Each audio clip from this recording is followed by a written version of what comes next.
Welcome back to the Build and Revitalize podcast. We hope you've enjoyed our series so far on gender inclusion in the AEC industry.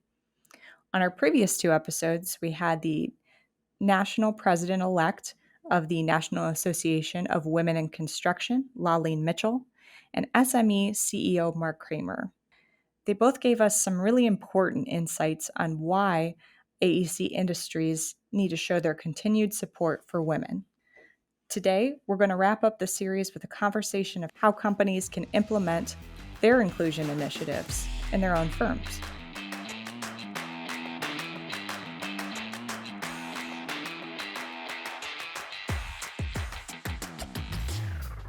So I'm excited to be joined by a few great friends and fellow committee members on the WRN steering committee. Tamara Chism. Welcome to the show, Tamara. Hi, thank you, Allie. I'm happy to be here. Why don't you tell the listeners a little bit about yourself? Sure. I am a project manager currently in our construction materials services group. Been at the company about over a decade now. Time flies when you're having fun. But yeah, I basically manage projects and work with our staff in the field. Nice. We're also joined by Sara Bals. Hey, Sara. Hi, Allie. Good to see you. Why don't you tell the listeners a little bit about yourself? I'm a senior project engineer in our environmental services group on the west side of Michigan. I basically do some sort of high-level project management. I'm also transitioning into a senior reviewer type person, so I look at a lot of the technical details and reporting and whatnot that our entire group does, as well as kind of manage our standard operating procedures and other such fun things. Sounds great. Thanks, Sara. And last but certainly not least, Tiffany Vorhies. Welcome to the show, Tiffany. Thanks, Allie. Happy to be here as well. And I'm assuming you just want me to tell you about myself. I absolutely do. Awesome. I am a vice president and I am group leader of our steel coatings and non-destructive testing group. It's a whole lot of stuff there, but basically we make sure your bridges and structures like that are safe. And I also manage all of our DOT fabrication work on the concrete and steel side. So lots of nerdy fun stuff.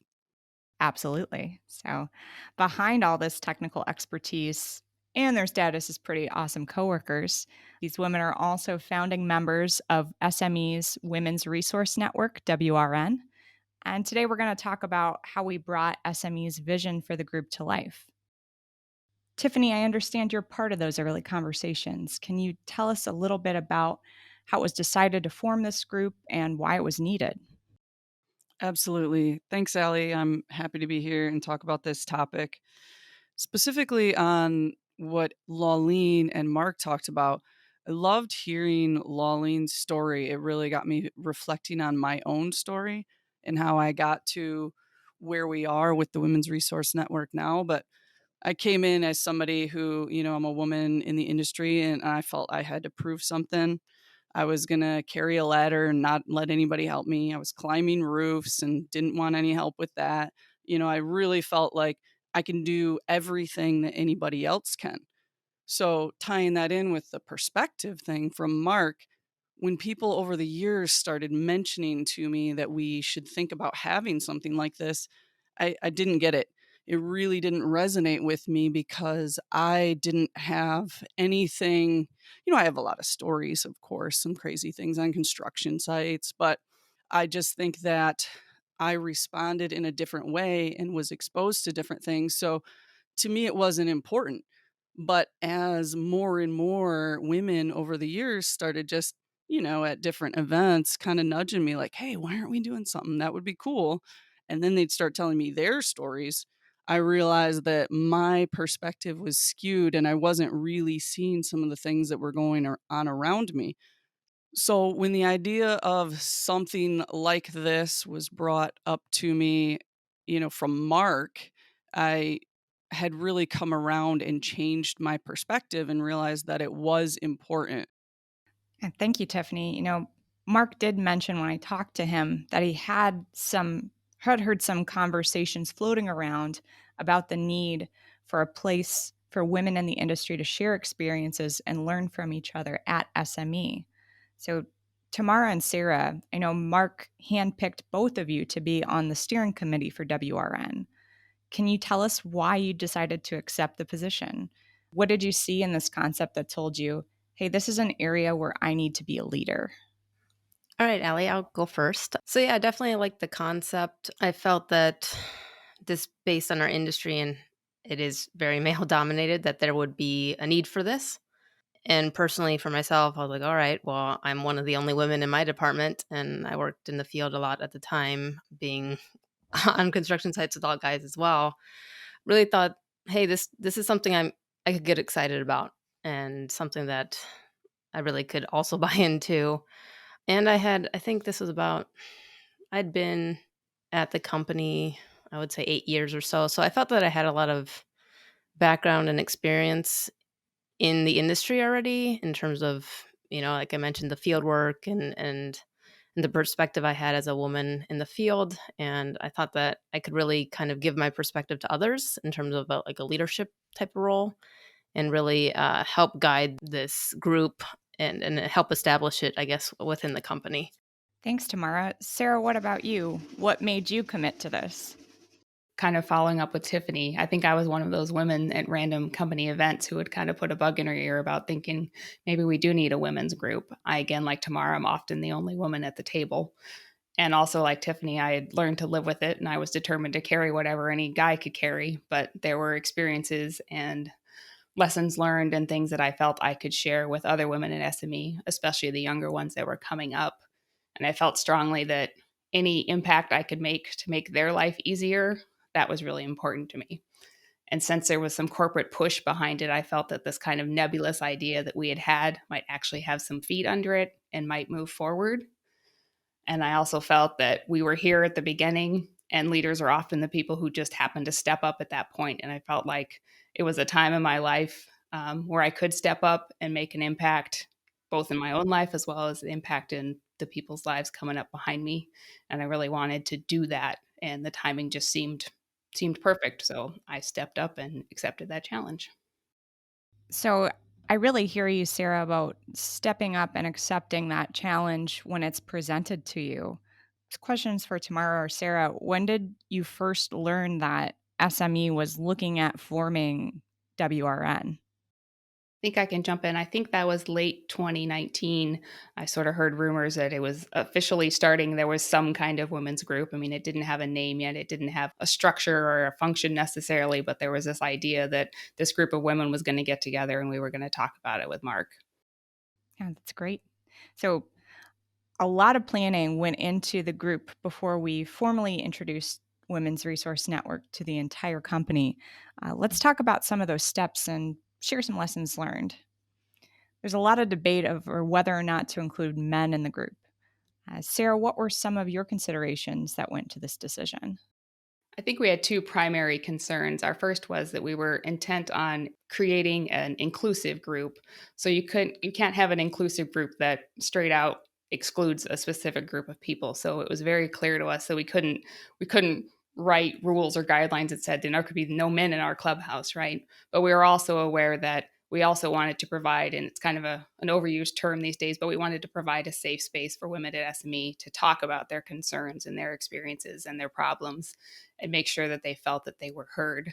So we came to this idea that maybe our initial steering committee and our initial group probably should be women, as we figured out what we wanted to do and got our feet under us.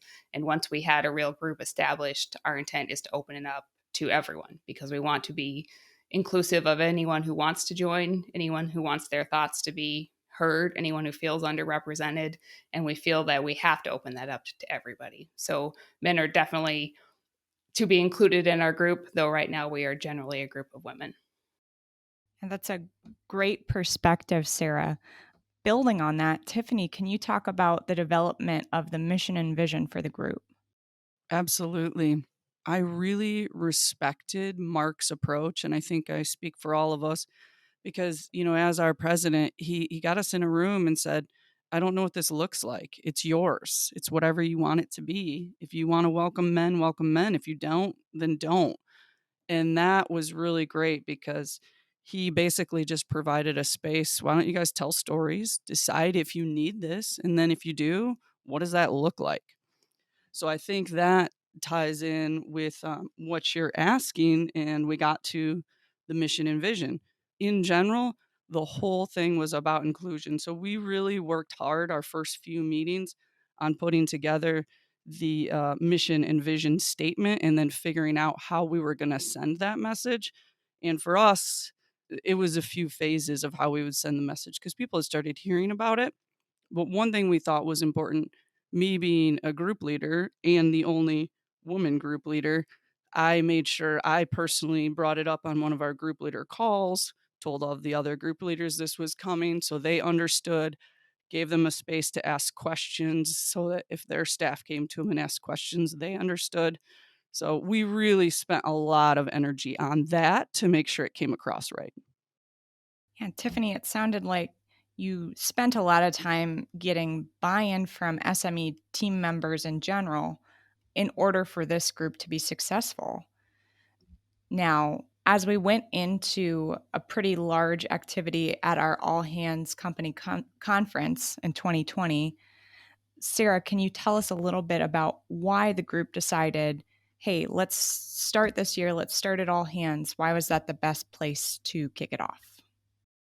Yeah, I think the 2020 All Hands turned out to be like the perfect place and the perfect time. It was timely in the fact that by 2020, the Me Too movement has sort of spread across the country, and women from all walks of life and all industries were speaking up and sharing their stories and sharing their concerns. And it felt like there was sort of a buzz about listening to women and listening to their experiences. And we felt maybe we could piggyback on that and that people might be more receptive than they might have been, 5 or 10 years ago, just to hearing kind of women's stories and women's experiences. And along those same lines, SME's All Hands meeting is the one time of year where we're all in the same room. So literally, it gave us the chance to present our very carefully crafted vision and our goals and our hopes, and to get honest feedback from the entire company in one place. And there was no better way to do that than at All Hands. And I felt the timing and the place was a perfect coming out party, I guess you could say, for WRN. So Sara mentioned that the feedback from the event was really critical. Tamara, what kind of feedback did we get from the event, and how did that help the group decide next steps for the organization? Yep. So we had a roundtable discussion in a larger conference room, but we had provided the teams with different kind of questions to spark conversation, and then we collected all those responses. But overall, after the event, it was very positive. We got a lot of people who were fairly excited about the establishment of WRN and just to see what we were going to do in the future. So that was super critical to have that buy-in. I think it helped us feel like, okay, this is actually something that not just us think we need, but more so the company as a whole in terms of the corporate culture. So we reviewed a lot of those responses and kind of thought, okay, now what? What are we going to do? What do we want to do? We have our mission, vision, purpose. We've announced ourselves in a sense. We have to start doing something, right? We have about, I think, 12 of us total now on our board, on our steering committee board. And we each kind of said, okay, what does anyone have a passion? Does anyone have anything that they're really excited about? Let's talk about the different areas that we could be involved in, where it's community outreach or, what internally can we do? Are we going to do social events? Are we going to do webinars? What's it look like? Obviously, with COVID starting very shortly after all hands meeting, it kind of put a little bit of a wrench into what we were, I guess, thought of in the beginning of the group. And all the events that were like, yes, let's get people together. Well, that wasn't going to happen anymore. So at least not for the foreseeable future, for at least a year or more. So kind of had to get a little bit creative. But our steering committee was able to get together and determine, okay, well, I believe, Allie, actually, you had had seen something about a diversity challenge or some sort of thing on a different group's website. And we kind of thought that would be cool for an inclusion, a discussion that we could do remotely. And there's a lot of different things that we had discussed. We discussed mentoring, we discussed our co-op training. That was something that we thought was important. That was a good avenue to talk to the younger, generation of our staff. So we kind of just started meeting, and we meet monthly and we discuss just different things that we want to do. And we kind of each championed something. We took that positive feedback and buy-in to really start then expanding what we wanted to do. So it was a good jumping off point to understand, like, okay, well, people, if we put on things and events, then this will be great because we'll have people actually attend. So that was very important for us. Yeah, Tamara, you mentioned that each of the steering committee members really kind of have their little passion project, their subcommittee, if you will, that they're in charge of. Sara, let's start with the newsletters. What is your goal for that? Well, we've started with a quarterly newsletter, and I think the idea is first and foremost kind of to keep WRN on people's minds. Every quarter they can see that newsletter pop up and be reminded if they've forgotten. It gives us a chance to talk about what we have done in that quarter, talk about what we want to do in the future quarters. It also gives us a very good opportunity to showcase a woman of SME. A lot of people have commented that it's the visibility of women in a company that kind of helps them feel more included. And so we've taken that to heart and tried to showcase one of those women from any group, any level, just to show people these are the women of SME. And we have also used our newsletter and will continue to use it as a recruitment tool. I mean, we need some more people involved. We have specific wants and needs that our steering committee can't cover. And that newsletter gives us a way to regularly reach out to folks and say, hey, this is what's going on. This is what we could use. Please let us know if you have ideas and if you want to get involved.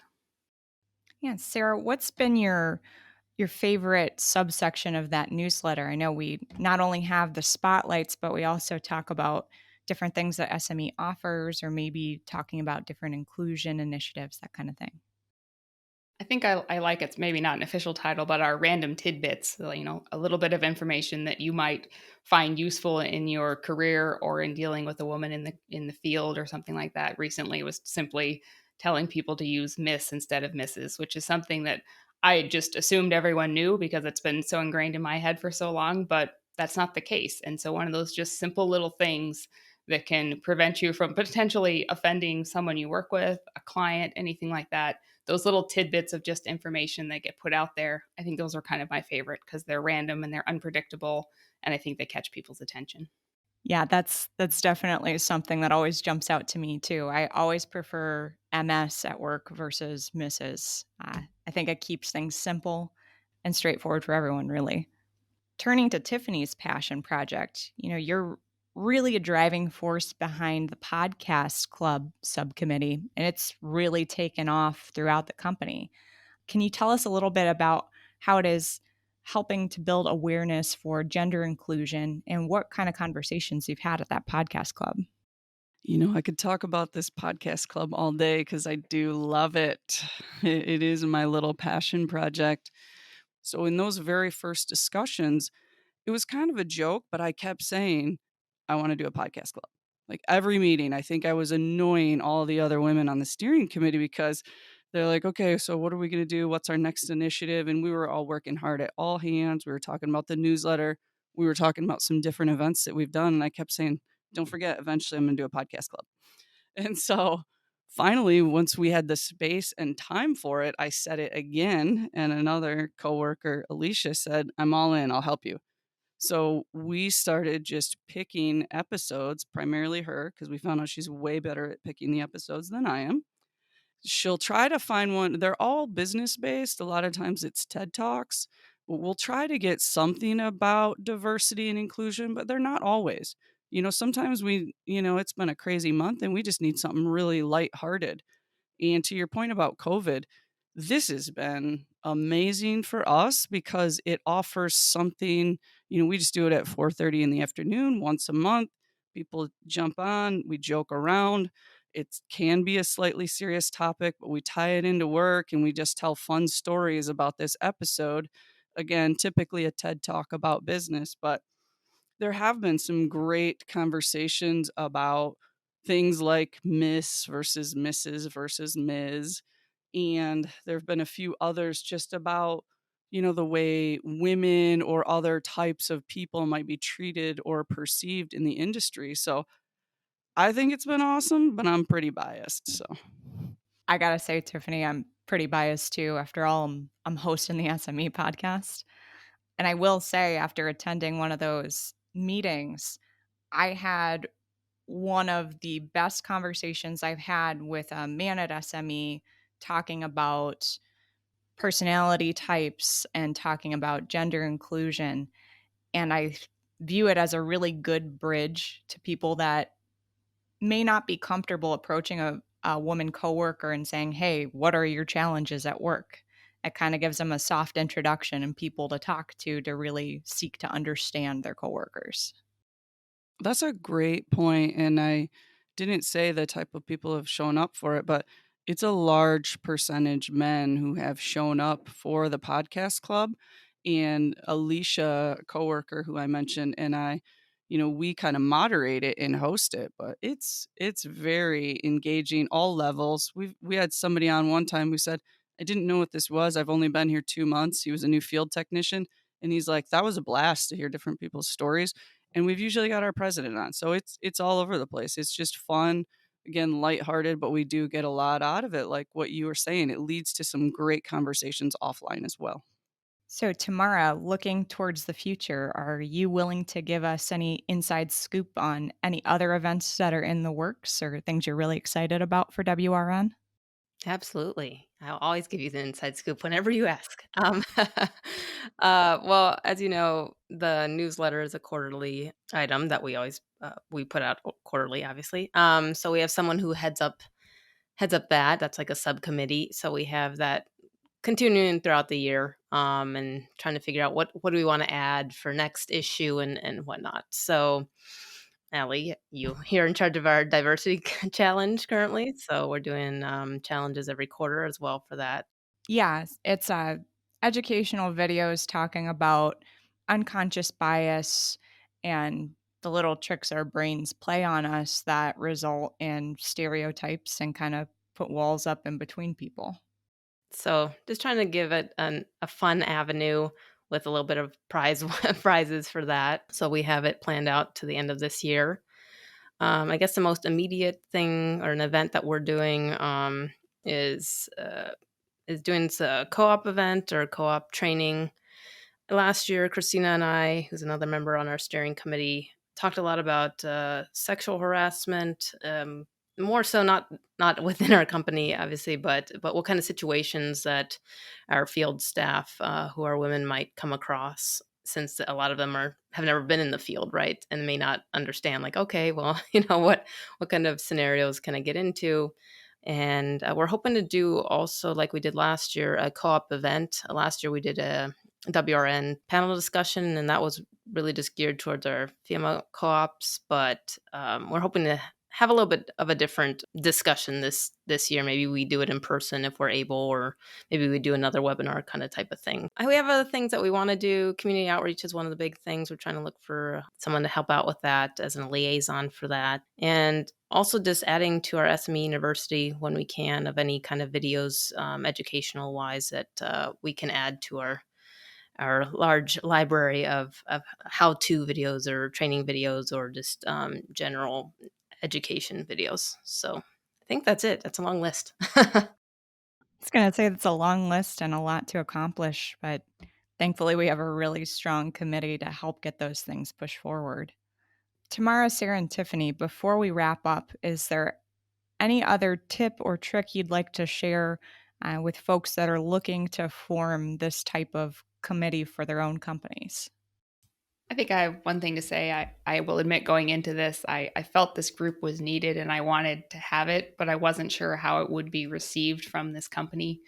And I think SME is a great company and I like the people I work with, but there was still some trepidation or some hesitation there simply because we were proposing it to, by and large, a group of men. And it was so positively received. I mean, there was a few snide comments in the initial stages, but that's to be expected anywhere. But by and large, the feedback was so positive that I was really encouraged. And so I would say to anyone who feels that just kind of hesitation, just jump in, because I think you will be pleasantly surprised by how your colleagues and your teammates react. And Sarah, it's the old adage, always assume good intent, right? Right. Tiffany, Tamara, anything else to add? I would say if you're thinking about starting this, make sure your steering committee has whatever the structure of your company is. Basically, make sure you have some high, like executive level people on it to show that this is important. And also make sure you have a male on it. And that might seem weird, but I do think that the open-mindedness was promoted a little more by Mark Kramer, our president, being on there and saying, hey, I support this, and being a visual big part of it. So I think that was a great takeaway. And if there are any leaders and companies out there thinking about doing one, just start the conversation. Get a couple people in a room like we did and say, what do you think? Yeah, I'll add something as well in terms of this when you start establishing any type of group, that, be kind to yourself. Don't put on too much onto your plate. Kind of take it one step at a time, literally. I think our first year we put on a couple events here and there, but we didn't really like dive right into event planning and that kind of stuff. We really wanted to make sure that we established some sort of obviously the purpose and really understand, okay, if we're going to do an event, why? What are we doing? What, like, understand the purpose of everything that you're doing, as opposed to just thinking you need to go like full force into into all these ideas. And Tamara, that's a great point. We all have day jobs, and this is kind of an extra that's added onto our everyday workload. So being passionate about that extra is really the main thing that helps you achieve these lofty goals. You can have a lofty goal, but you got to have somebody who's willing to dig in and get it done. Tamara, Sarah, and Tiffany, thanks so much for your time. It's awesome. Thank you. Thank you, Allie. It was great to be here. Thanks, Allie. So that was a lot of insight in a short conversation. I think I speak for all of us when I say it's a privilege to see SME's passion and support for women in this industry. Thanks for listening to the Build and Revitalize podcast series on gender inclusion and the AEC industry. We look forward to continuing this conversation in future episodes. Be sure to subscribe to the Build and Revitalize podcast on Apple Podcasts, Google Podcasts, Spotify, or wherever you listen so you don't miss out on our future episodes. Don't forget to visit www.sme-usa.com/podcast to join the conversation, access show notes, and catch our full series on diversity and inclusion in the AEC industry. While you're at it, connect with SME USA on LinkedIn, Facebook, Instagram, Twitter, and YouTube. See you next time.